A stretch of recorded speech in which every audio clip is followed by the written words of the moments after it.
میں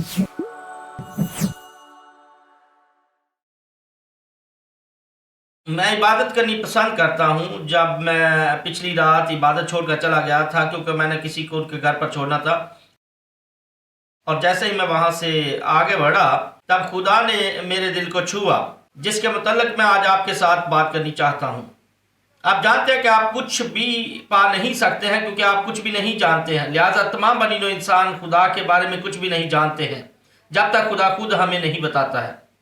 جب تک وہ بات نہیں کرتا ہے تب تک خدا ہمارے لیے اجنبی ہے۔ ایک ہی راستہ ہے جس کی وجہ سے ہم اس کے بارے میں اور اس کے کردار کے بارے میں جان سکتے ہیں، جب وہ ہم سے ہم کلام ہوتا ہے، جیسے کہ بے شک ہم جانتے ہیں کہ وہ اپنے کلام کے وسیلہ سے ہم کلام ہوتا ہے۔ جب تک کہ وہ ہم پر خود کو ظاہر نہیں کرتا ہے ہم اس کو نہیں جان سکتے ہیں۔ اس لیے اگر ہم خدا کو جاننا چاہتے ہیں اور اس کے کردار کو سمجھنا چاہتے ہیں، اس لیے ہمارے لیے ضروری ہے کہ وہ اپنے بارے میں کیا کہتا ہے۔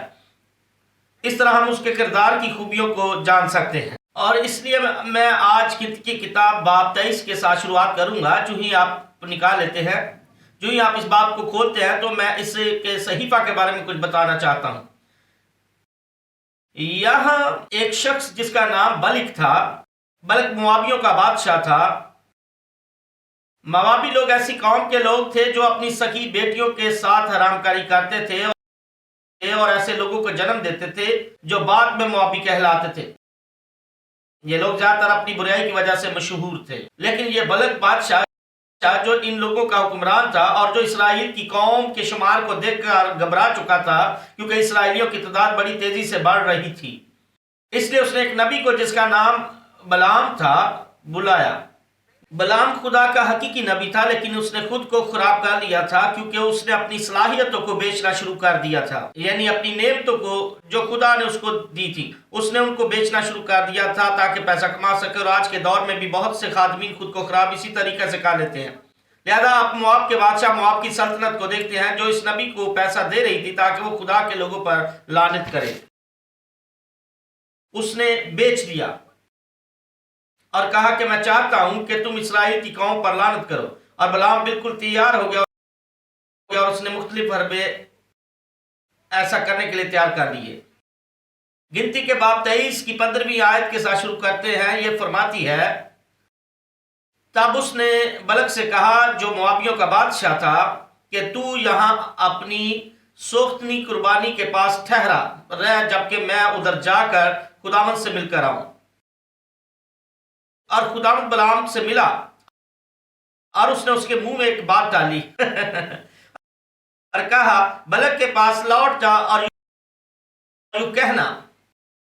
یہاں میں تھوڑی آہستگی سے بتاتا ہوں کہ بلعام تو چاہتا تھا اور وہ اس بات کو بڑی بنا کر کہہ رہا تھا کہ میں خداوند کے پاس جا کر اس سے بات کرتا ہوں، اور پھر ہم دیکھیں گے کہ اسرائیل کے لوگوں پر کس طرح لعنت بھیجنی، اور میں ایک بڑی رقم کماؤں گا جو آپ میز پر مجھے پیش کر رہے ہیں، اس لیے مجھے ذرا خداوند سے بات کرنے کے لیے جانے دیں۔ اور اتفاق سے خدا اس کا انتظار کر رہا تھا تاکہ وہ اس کے پاس جائے، اور کلام فرماتا ہے کہ خدا نے اس کے منہ میں ایک بات ڈالی اور اس نے کہا کہ واپس لوٹ جاؤ اور جا کر بلک کو بتاؤ جو بات میں نے آپ کے منہ میں ڈالی ہے۔ اور خداوند کی بات آیت 19 میں موجود ہے، خدا انسان نہیں کہ جھوٹ بولے نہ وہ آدم ذات ہے کہ اپنا ارادہ بدلے۔ کیا جو کچھ اس نے کہا اسے نہ کرے، یا جو فرمایا ہے اسے پورا نہ کرے؟ جیسے کہ میں پہلے بتا چکا ہوں، خدا کے بارے میں سیکھنے والی جو بات ہے وہ یہ ہے جب خدا خود کو ظاہر کرتا ہے۔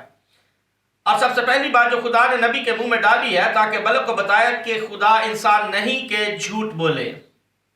اس ایک جملے میں بڑے گہرے معنی ہیں۔ جب آپ انسان کے کردار پر نظر کرتے ہیں تو انسان اپنے کردار میں بڑا چست اور مکار ہے۔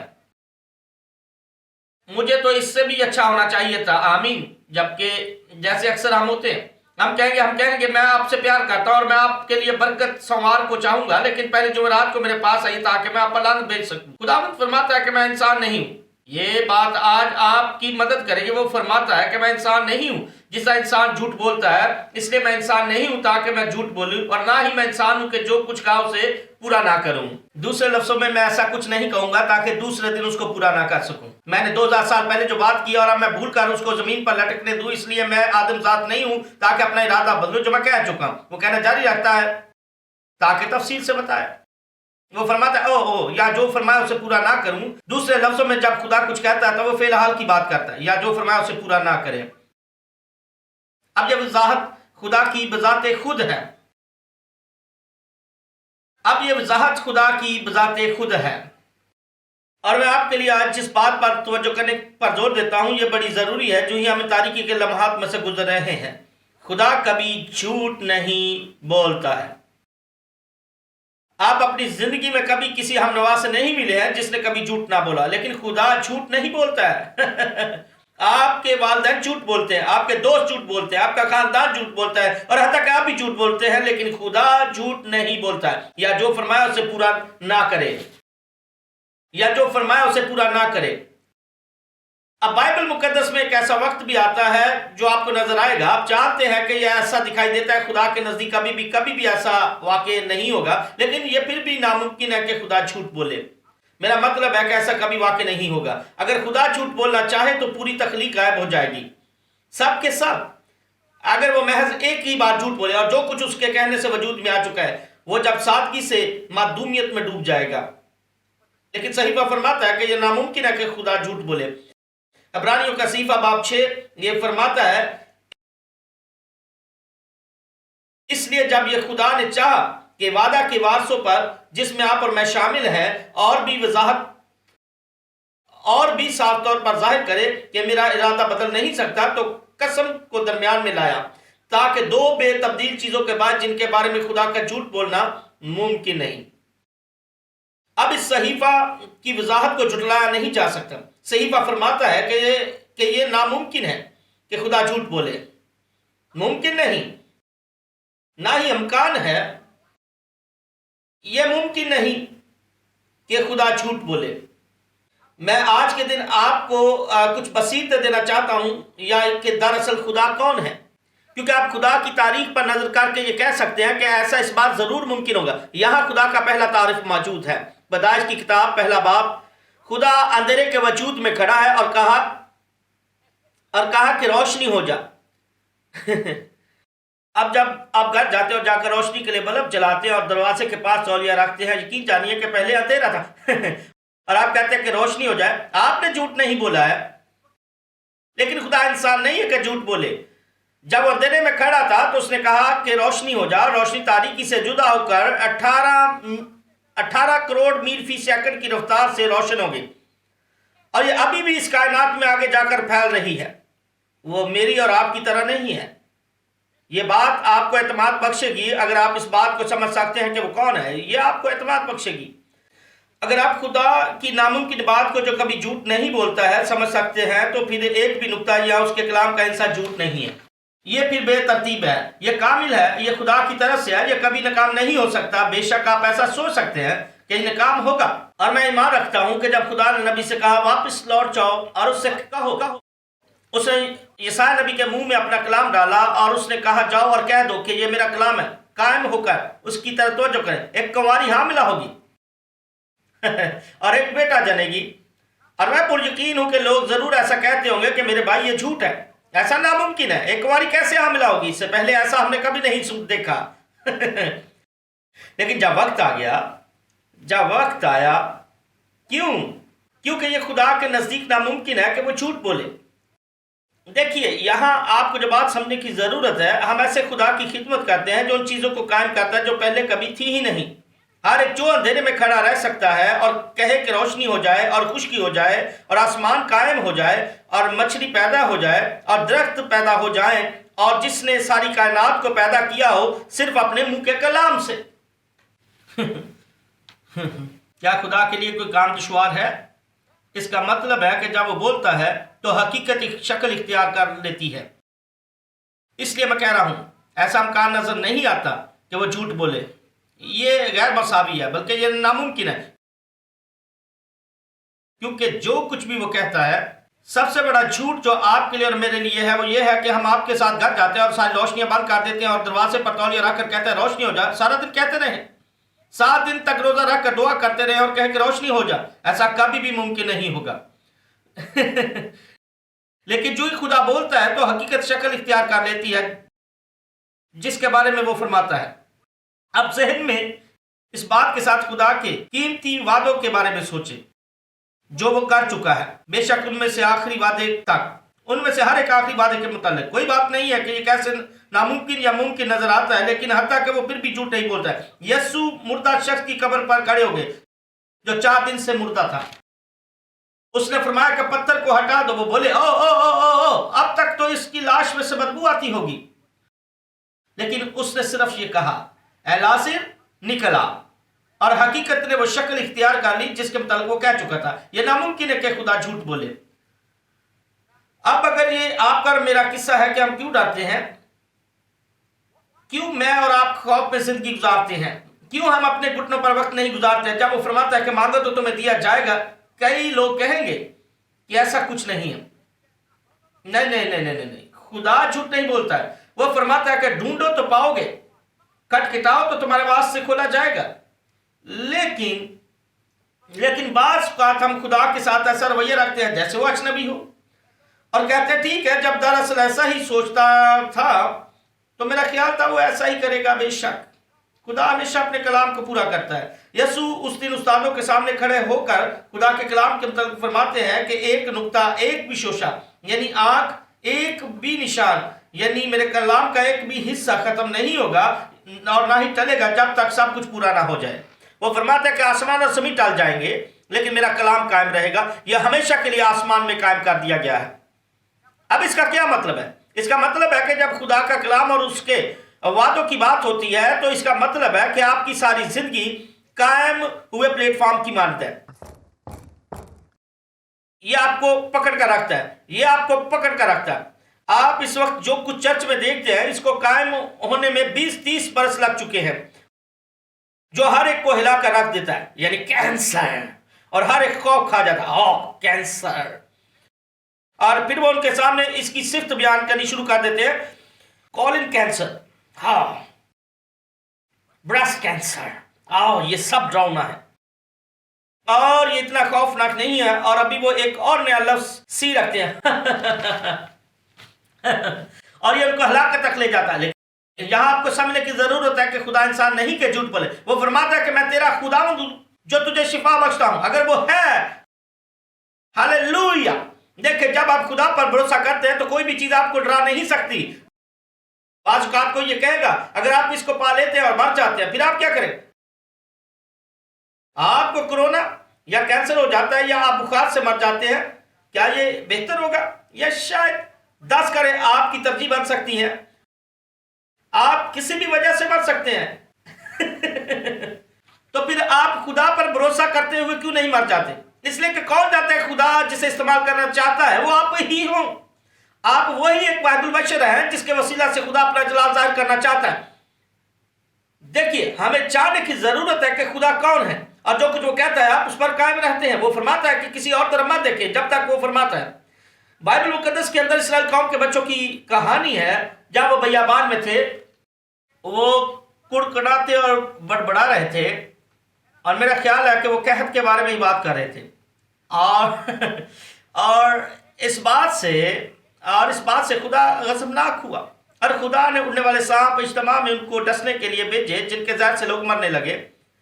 اور بائبل مقدس فرماتی ہے کہ انہوں نے خدا کے لوگوں کو کاٹنا شروع کیا اور بہت سے اسرائیلی مارے گئے. انہوں نے خدا کے لوگوں کو کاٹا. خدا نے ان سانپوں کو ان کے درمیان بھیجا کیونکہ وہ کڑکڑاتے اور بڑبڑاتے تھے اور شکایت کرتے تھے اور ان میں سے بہت سارے مر گئے. اور آخرکار وہ بھاگ کر کہنے لگے کہ اے خداوند ہم توبہ کرتے ہیں، برائے کرم ان سانپوں کو ہم سے دور کر دے، لہذا اس کووڈ اور بیماری کو ہم سے دور کر دے. اور خداوند نے کہا کہ نہیں. اس نے کہا لیکن میں تم کو بتاؤں گا کہ کیا کرنا ہے. میں موسیٰ کو بتاؤں گا کہ ایک پیتل کا سانپ بنا کر بلی پر لٹکا دے جو مسیح کو پیش کرتا ہے. اور اگر میرے لوگ ڈسے جاتے ہیں تو میں چاہتا کہ وہ بلی پر لٹکے ہوئے سانپ کی طرح دیکھیں اور جب وہ اس کی طرح دیکھیں گے تو زندہ رہیں گے. جی ہاں. اور اب آپ جانتے کہ لوگ کیسے ہوتے ہیں.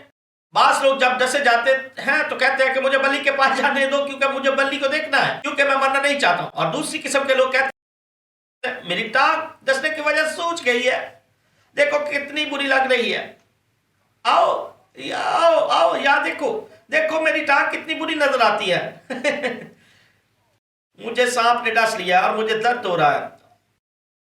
اور بجائے کہ وہ آگے جا کر بلی کی طرح دیکھے تاکہ بچ جائیں، وہ اس بات پر زیادہ توجہ دے رہے ہیں جو شیطان ان کے ساتھ کر چکا ہے، بجائے کہ جو کچھ خدا کر چکا ہے۔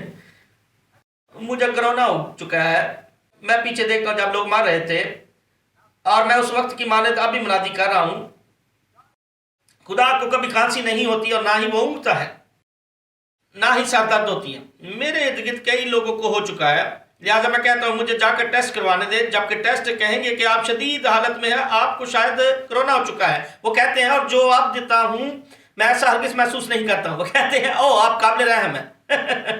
اور میں کہتا ہوں میں ایسا نہیں ہوں، بلکہ میں خدا پر بھروسہ رکھتا ہوں، ایمان رکھتا ہوں، اور میں خدا کے کلام پر قائم رہوں گا، کیونکہ وہ فرماتا ہے کہ وہ میرا خداوند ہے جو مجھے شفا بخشتا ہے، اور مجھے میری اس بات پر ایمان ہے۔ میں نے صرف اسی بات پر ایمان رکھا ہے، وہ ضرور ہوگی۔ ہم ایک ایسی جگہ پر ہے جہاں آپ اپنے پیشہ کی وجہ سے کسی سمت کو نہیں جائیں گے، اور نہ ہی آپ کا طرز زندگی دوسری سمت کو جائے گا۔ وہ دروازے بند ہو رہے ہیں، وہ دیکھ رہا ہے تاکہ آپ اپنا انتخاب کر سکیں۔ اور جی ہاں، صدرک میشک عبدالنجو کو بھی انتخاب کرنا پڑا تھا، دانیل کو بھی انتخاب کرنا پڑا تھا، اور اسی طرح آپ اور میں آخری وقتوں میں موجود ہے، اور ہمیں بھی انتخاب کرنا پڑے گا۔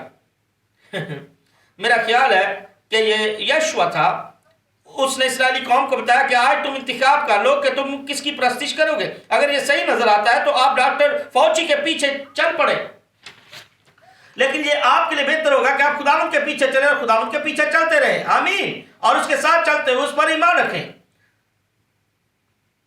چنانچہ میں کہوں گا کہ اگر آپ مر چاہتے ہیں تو پھر کیا ہوگا؟ تب میں ایک نیا بدن پاؤں گا اور سیدھے خداوند کی حضوری میں چلا جاؤں گا۔ میری جنگ ختم ہو چکی ہے، اور اب میں مزید زمینی الجھنوں میں نہیں رہوں گا، میں خداوند کی حضوری میں رہوں گا۔ جی ہاں، بے شک میری بندوقوں کو تالا ہی کیوں نہ لگانا پڑے، کیونکہ یہ میرے نزدیک بہتر ہے کہ میں اپنے بدن میں سے خارج ہو جاؤں تاکہ خداوند کے ساتھ رہوں۔ اب سنیے، میں اس لیے ایسا کہہ رہا ہوں، خدا نے آپ کو ہمیشہ کی زندگی دی ہے، کہ آپ سوچتے ہیں کہ یہ جھوٹ ہے؟ تو پھر ہم قابل تسخیر نظر کیوں نہیں آتے؟ آپ جانتے ہیں کہ خداوند نے مجھ سے کہا جب ہم نے پہلی عمارت بنائی، اور اس نے دکھایا کہ میں ایک اور عمارت بنا رہا ہوں، جبکہ میں اس عمارت میں 10 سال سے تھا، اور اس نے مجھے بہت جلد دکھایا، جبکہ میرا خیال ہے کہ ابھی ہمیں منتقل ہوئے 1 ہفتہ بھی نہیں ہوا ہے۔ اس نے مجھے دکھایا کہ ہم ایک اور عمارت کو بنائیں گے، اور در حقیقت میں نے دیکھا، کھلی آنکھوں سے میں نے دیکھا، اور بالآخر خدا نے ہمیں جگہ عطا کی، بلکہ ہم نے اس موجودہ عمارت کو تعمیر کرنا شروع کر دیا۔ اور پھر میں نے کہا آؤ 1 منٹ ٹھہریں، اگر خدا نے کہا ہے کہ ہم وہ کر رہے ہیں، یعنی میں اگر اس عمارت کو بنانے کے لیے کوشش کر رہا ہوں، اس کا مطلب ہے کہ میں نہیں مروں گا جب تک یہ تعمیر نہیں ہو جاتی۔ اور میں بالکل ایسا ہی کہہ رہا تھا جب ہم اس کو بنا رہے تھے، میں غیر فانی ہوں، میں مر نہیں سکتا، اور جتنی دیر یہ ہمارا تعمیر ہوتی رہی تھی میں جانتا تھا کہ میں ایک نئے انداز میں بالکل ٹھیک ٹھاک رہوں گا، اور میرے لیے مرنا ناممکن ہے، کیونکہ خدا کا کلام مٹ نہیں سکتا ہے، اور اسی قسم کا ایمان بے شک ہونا چاہیے۔ اب جب کہ عمارت تیار ہے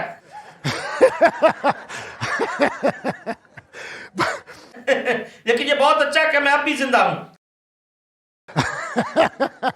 لیکن خدا ہم سب کو دیتا ہے۔ اگر آپ نئے سرے سے پیدا ہو چکے ہیں، آپ کے پاس ہمیشہ کی زندگی ہے۔ زندگی کا ہرگز مطلب نہیں ہے کہ آپ مر جائیں گے اور پھر آپ ایک نئی زندگی کا آغاز کریں گے اور یہی ہمیشہ کی زندگی ہے۔ اس کا یہ مطلب ہے کہ آپ کے پاس اس وقت ہمیشہ کی زندگی ہے، اور جب آپ مر جائیں گے تو آپ کا بدن ہی جائے گا اور آپ پھر بھی زندہ ہے اور پھر چل پھرے گا۔ آپ تھوڑے قدم چل کر کہتے ہیں خدا آپ نے میرے بدن کو نئے بدن میں بدل دیا ہے، یہ 18 سال کا لگتا ہے، یہ بہت مضبوط ہے، ہر ایک چیز کام کرے اور کچھ بھی ٹوٹا ہوا نہیں ہے اور آپ کو ایک نیا بدن مل جاتا ہے۔ جی ہاں آپ کو، لیکن آپ کو سیکھنے کی ضرورت ہے کہ خدا کبھی جھوٹ نہیں بولتا ہے۔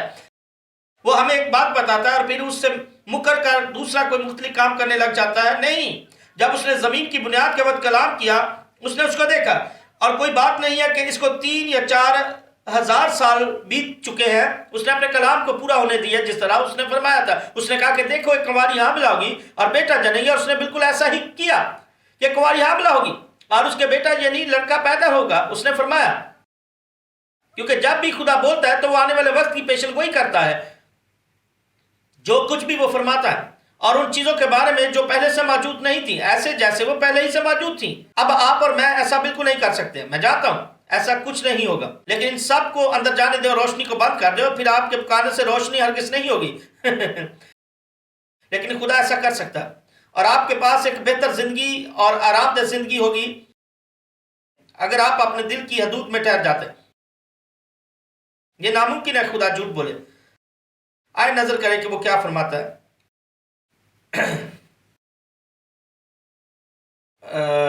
یرمیہ نبی کی کتاب اس کا 33واں باب آیت 3 فرماتی ہے، یہاں وہ کیا فرماتا ہے کہ مجھے پکار اور میں تجھے جواب دوں گا، اور میں دوں گا یا نہیں دوں گا۔ وہ فرماتا ہے کہ اگر تم اس کو پکارو گے تو وہ تم کو جواب دے گا، اور وہ تم پر بڑی بڑی اور گہری باتیں جن کو تو نہیں جانتا تجھ پر ظاہر کروں گا۔ لیکن بہت دفعہ ہم اپنی درخواست سے خدا کے پاس لے کر نہیں جاتے ہیں، جو سخت ہے، کیونکہ وہ ہم پر کبھی طلوع نہیں ہوا۔ یہ ناممکن ہے کہ وہ جھوٹ بولے۔ میں ایک بھائی کے ساتھ بات کر رہا تھا ایک ہفتہ پہلے، اور وہ بھائی مجھے بتا رہا تھا کہ میرے بھائی میں تو دائیں یقین دینا چاہتا ہوں، لیکن میں بڑا خوفزدہ ہوں۔ وہ بڑا ایماندار تھا، اور میں اس کو بڑی وضاحت سے بتا رہا تھا پوری دائیں کی ذخیرہ خانہ میں لاؤ اور اسی سے میرا امتحان کرو، کہ میں تم پر آسمان کے دریچوں کو کھول کر برساتا ہوں کہ نہیں، یہاں تک کہ تمہارے پاس اس کے لیے جگہ نہ رہے، اور میں تمہاری خاطر ٹڈی کو ڈانٹوں گا۔ یہ چھوٹا سا جملہ، اسی سے میرا امتحان کرو، اس کا حقیقی مطلب کیا ہے؟ مجھے آزماؤ یا آزمائش میں ڈالو۔ دوسرے لفظوں میں، سارے جلال کا منبع خدا جو جھوٹ نہیں بول سکتا ہے، آپ سے اور مجھ سے کہہ رہا ہے، کیا تم مجھے آزمائش میں ڈالنے سے ڈرتے ہو؟ آپ جانتے کہ آپ نے ہر ایک چیز کو آزمایا ہوا ہے۔ آپ ایک بہتر نوکری کے لیے آزمائے جا چکے ہیں، آپ شادی کو آزما چکے ہیں، آپ چیزوں کو فروخت کر کے آزما چکے ہیں۔ وہ کہہ رہا ہے کہ اونچی آواز سے پکارو مجھے اور میرا امتحان کرو، اور دیکھو میں تم پر برکت برساتا ہوں کہ نہیں۔ وہ فرماتا ہے کہ آپ کے گھر میں رکھنے کی گنجائش نہیں رہے گی۔ خدا آپ کو اتنی برکات دے گا کہ آپ ایک اور گھر خرید سکیں گے۔ اب ایسا ایک ہفتے یا ایک مہینے میں واقع نہیں ہوگا۔ آپ کو خدا کے ساتھ ساتھ چلنے کی ضرورت ہے۔ جب آپ دعا یقین کرتے ہیں تو تب آپ صرف پیسے ہی نہیں دیتے ہیں، آپ کہہ رہے ہیں اے خدا میرا توکل تجھ پر ہے، کیونکہ تو ہی میرا آسرا ہے۔ میں اپنی زندگی میں آپ کی تعظیم اپنی آمدن کے پہلے پھل سے کر رہا ہوں۔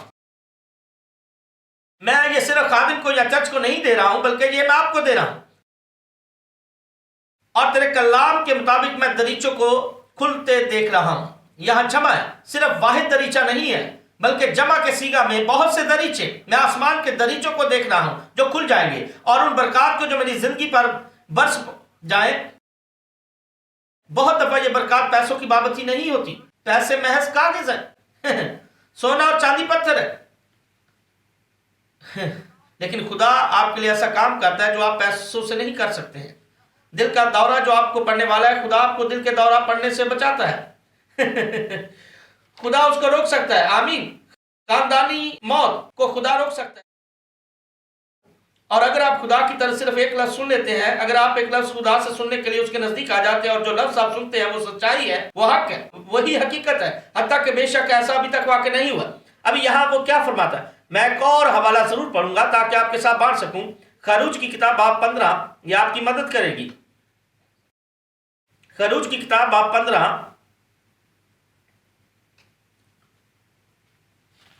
آیت 26 کے ساتھ شروع کرتے ہیں۔ پہلے دو الفاظ جو وہ فرماتا ہے، خدا کہہ رہا ہے، خدا فرماتا ہے، اور یہاں یہ کلام خدا کی طرف سے ہے۔ وہ فرماتا ہے کہ اگر تو دل لگا کر خداوند اپنے خدا کی بات سنے اور وہی کام کرے جو اس کی نظر میں بھلا ہے، اور اس کے حکموں کو مانے اور اس کے آئین پر عمل کرے، تو میں ان بیماریوں میں سے جو میں نے مصریوں پر بیچی تجھ پر کوئی نہ بیچوں گا۔ ابھی آپ کو اپنے آپ کی دیکھ بھال کرنی چاہیے کہ آپ کہاں کھڑے ہیں اور میں کہاں ہوں۔ میں یہاں تک آنا نہیں چاہتا ہوں، لیکن میں یہاں ہوں۔